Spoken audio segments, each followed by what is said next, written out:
Hello, everybody, and a special hello to all my fellow Mecha Reader pilots. Now, I've had a few people ask me, RTS, how do you connect your phone to an Xbox controller? And I gotcha, don't worry about it. This video is going to explain everything. I'm going to cover how you can connect it to an Android phone like mine or an iPhone. So, let's get right to it then, shall we? So, all right, everybody, first thing, we'll look at how to connect it to iOS and iPhone. Really straightforward. So, go to Settings and just bring up your Bluetooth, and that's now waiting for something. So if we turn this on, and I'll just hold the button on the back to get it into pairing mode, and there we go. Xbox wireless controller, just click there, give it a moment, hit the pair button, and that's it, all done and dusted.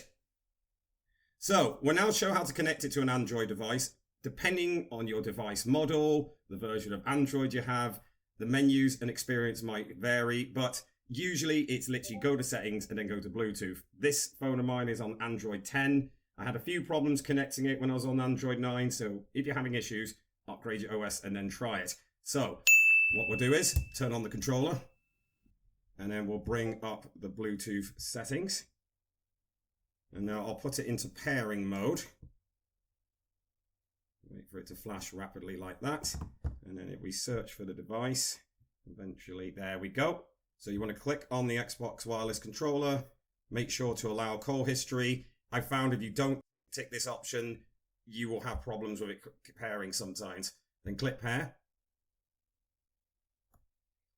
Yeah, perfect. And as you can see, then it's connected up. It even tells me, yeah, my controller, yeah, it's pretty decent battery power, but it's that straightforward, guys. So I hope that's really helpful for you.